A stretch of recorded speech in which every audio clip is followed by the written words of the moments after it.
Can teaching with primary sources engage young learners? Skeptics might argue historical materials are boring. There's too much text. The vocabulary is too difficult. Students won't understand the history.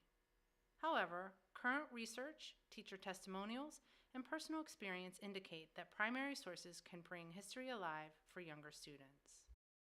Nearly all state standards acknowledge the importance of teaching with primary sources. Exposure to these raw materials can spark students' imaginations and support inquiry, historical thinking, and constructive learning. If you've ever wondered how early elementary students develop historical thinking skills, take a look at this lesson from Teresa St. Angelo with a group of kindergarten historians. Teresa teaches kindergarten at the John I. Dawes Early Learning Center in Manalapan, New Jersey, and is the 2016-17 Library of Congress Teacher in Residence. Using primary sources in my classroom is just so important that I want to get students and parents excited and involved from the very beginning of the school year. I send home a newsletter and then explain to parents at back to school night how their children will become kindergarten historians through analyzing primary sources. I outline a schedule of lessons and show how parents can get involved throughout the whole year. For the students, the year begins with a short lesson on the Library of Congress and what it has for all learners. I follow this with an activity on the important job of a historian, and finally, we examine what a primary source is, and students do an analysis together. Once the groundwork is complete, we jump into actually using primary sources. We establish the analysis as a routine, so they can't wait for the new primary source to analyze.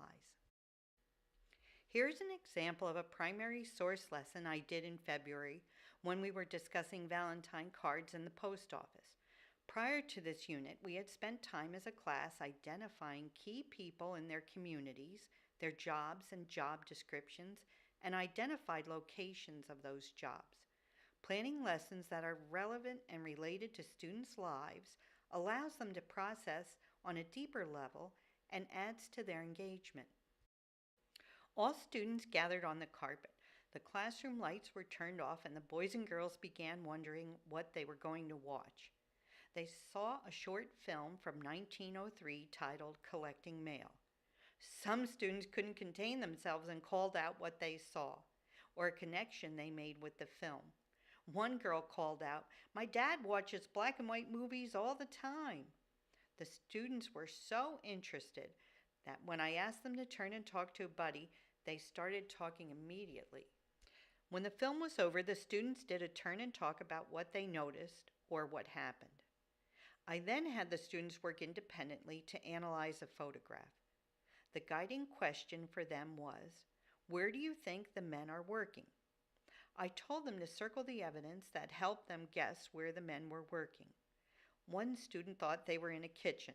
I asked the student to think about things we see in a kitchen and find evidence of them in the image. When he couldn't find any, he reconsidered his conclusion.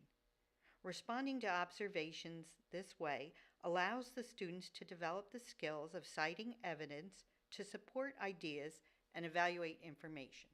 In small group discussions, the boys and girls analyzed a set of photographs. They shared their thoughts and ideas around a set of early 1900s photographs of a horse-drawn mail wagon at a railway station, unsorted mail at a post office, and a girl handing a letter to a mailman titled A Letter to Papa. They had to describe similarities and differences between mail delivery then and what they know about mail delivery today, based on their experiences and background knowledge. This was followed with the boys and girls writing a letter to their family that was mailed home. A recap of the lesson was sent home to parents. It included a copy of the railway mail train image, along with an assignment which asked parents to discuss the image with their child. I asked parents to submit a statement about what they learned from their child. Using primary sources allows my kindergarten students to develop their critical thinking, questioning, and analysis skills. I see the students carry those skills over into other academic areas such as literacy and science. It takes their natural curiosity and allows them to discover and grow as young learners. Such introductory activities help teachers and younger students become more comfortable with connecting to and analyzing primary sources. But this is only the beginning. The possibilities are endless for helping students in elementary grades delve more deeply into learning with primary sources.